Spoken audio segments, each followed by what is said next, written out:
bonsoir, nous sommes le 4 mars 2015, nouvelle édition du journal de la rédaction et nous parlerons tout à l'heure de la guerre des drones qui se poursuit. Hier soir, plusieurs de ces engins volants aperçus sur Paris près de la Tour Eiffel mais aussi du château de Versailles. On parle d'une dizaine de signalements au total durant cette nuit. Des milliers de foyers privés d'électricité en Ile-de-France ce matin. Les Hauts-de-Seine et les Yvelines sont concernés. Mauvaise surprise pour les franciliens au réveil, vous entendrez les explications de RDF.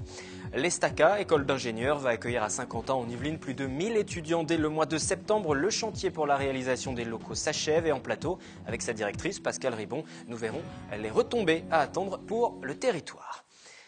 C'est une véritable guerre des drones qui s'engage. Une soixantaine de ces engins ont survolé Paris ou encore des centrales nucléaires depuis le mois d'octobre dernier. Cette nuit, une nouvelle étape a été franchie avec des signalements sur Paris, dans le quartier de la Tour Eiffel, à Charenton, aussi dans le Val-de-Marne, aux portes de Bagnolet, Montreuil et Vincennes. Et selon nos confrères du Parisien, au-dessus du château de Versailles, la direction du château que nous avons contactée, qui dit ne pas confirmer cette information. Quant à la direction départementale de la sécurité publique, elle nous précise officiellement qu'il n'existe aucun élément permettant de le prouver à l'heure actuelle. Le ministre de l'Intérieur, Bernard Cazeneuve, qui a annoncé cependant qu'il allait prendre des mesures pour tenter de contrôler ces drones qui survolent des zones interdites. Et vous, avez-vous peur de ces drones et de l'usage qui pourrait en être fait? C'est notre question du jour et c'est au micro de Patrick Jacques de Dixmude. Non, j'avoue que ça me fait pas peur, hein, non. Mais enfin, on se demande ce que c'est exactement. Enfin, c'est bizarre. Qui est-ce qui commandite ça? C'est bizarre. Oui, c'est vrai que c'est pas rassurant, surtout que la police n'a pas l'air de pouvoir, pouvoir intercéder facilement et qu'il y en a de plus en plus. Pour l'instant, c'est une question de densité, c'est une question de technologie.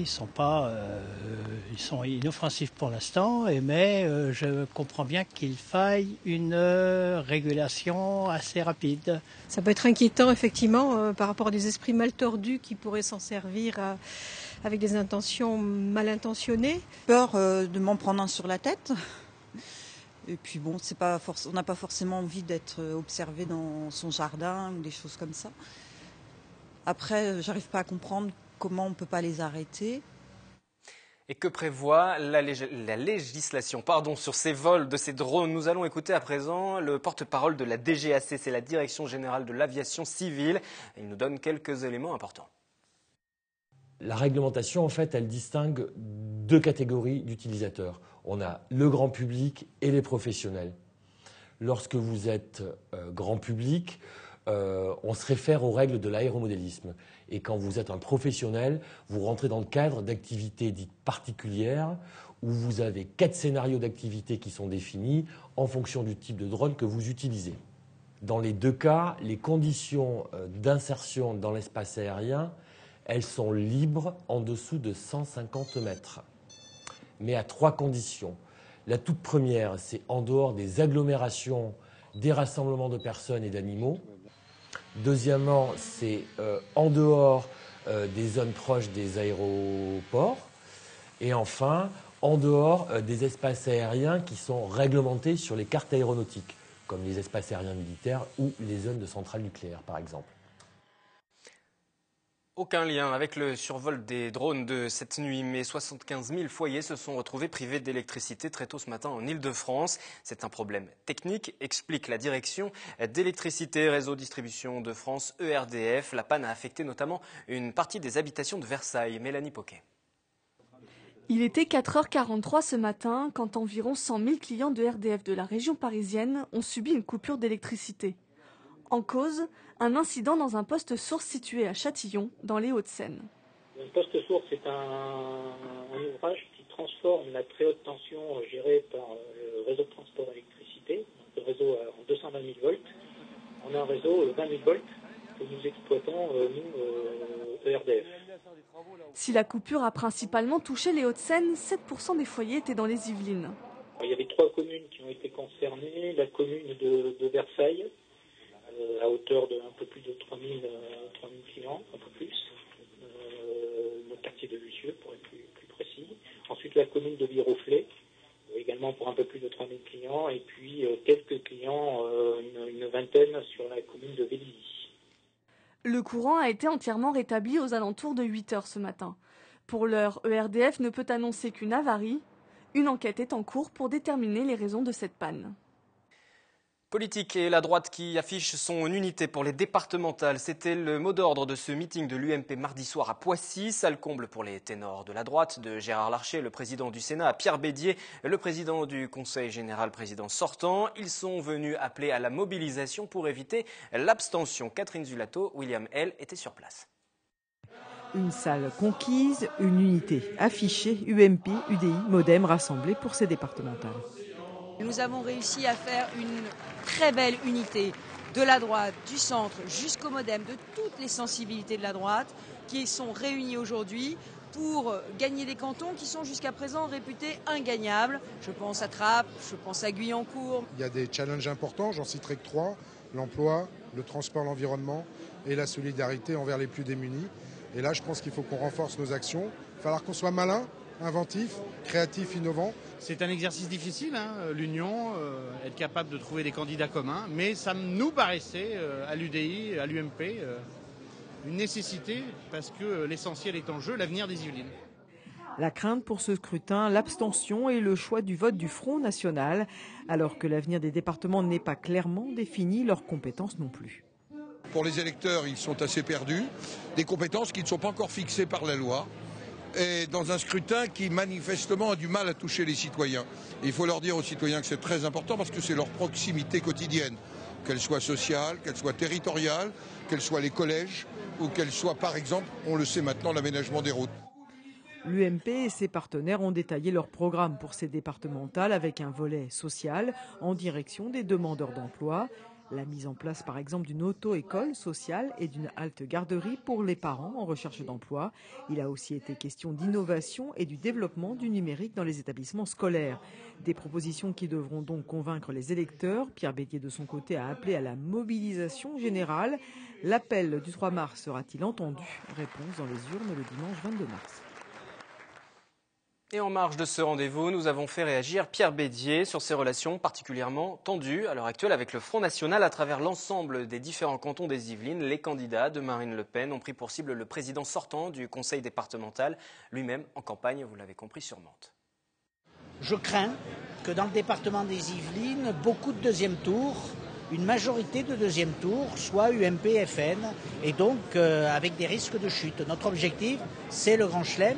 Mais la faiblesse du PS qui nous faisait espérer le Grand Chelem ne peut nous permettre de le faire que si nous arrivons à contenir un Front National qui est démagogique et pas très opérationnel.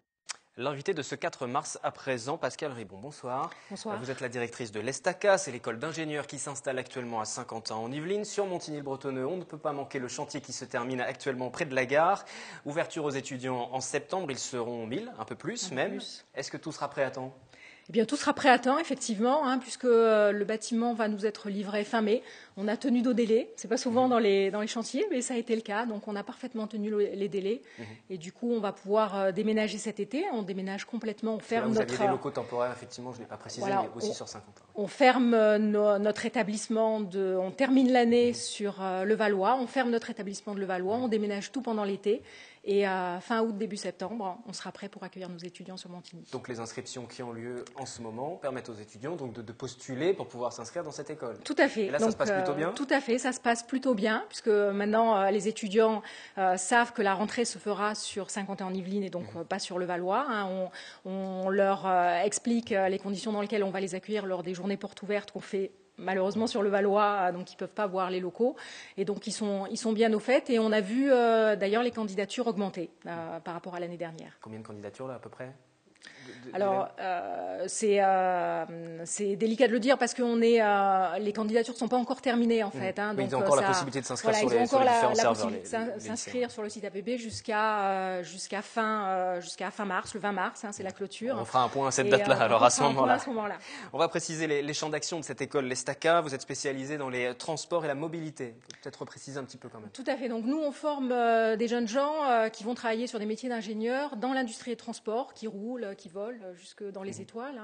Nos jeunes ingénieurs vont travailler plutôt sur des métiers liés à l'innovation.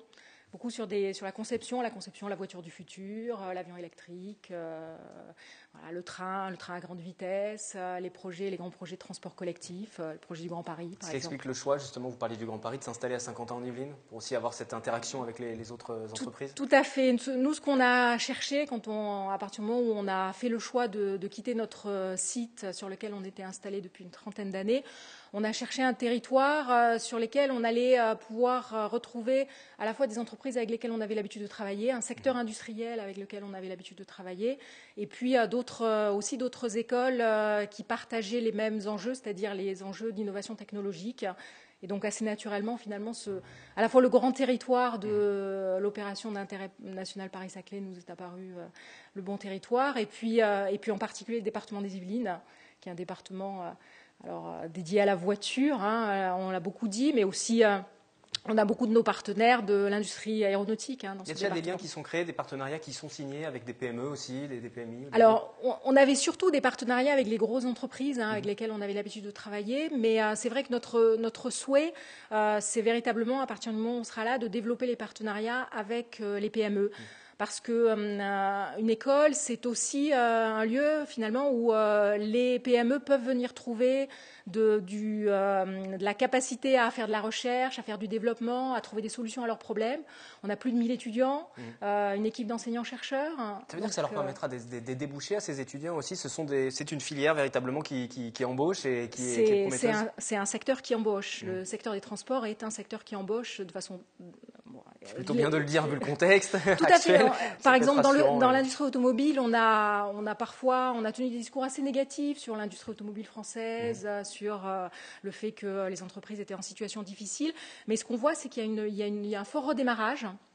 En particulier dans les sous-traitants, les équipementiers vont très bien. Et nos étudiants qui sont sortis l'année dernière dans la filière automobile ont eu aucune difficulté à trouver des débouchés. Et c'est une bonne nouvelle pour l'industrie en France. On refera un point avec vous sur cette question que je vais vous poser forcément au moment de la rentrée de cette école de l'Estaca. Mais vous voulez sensibiliser les jeunes femmes au métier, au monde de l'ingénieur. C'est un enjeu majeur pour l'école, vous dites.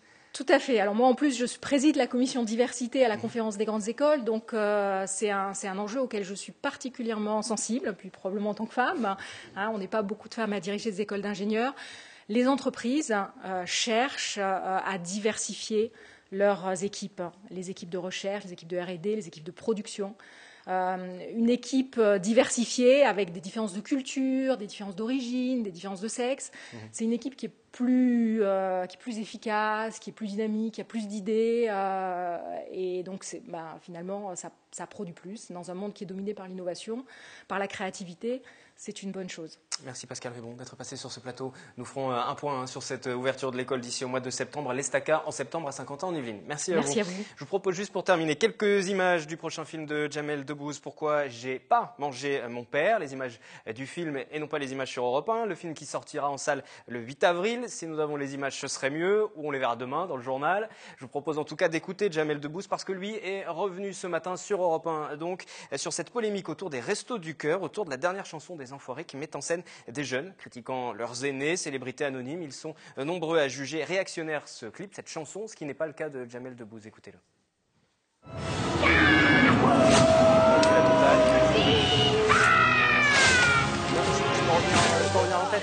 C'est pas conduire, hein. Plus jamais je commence avec toi, ça c'est...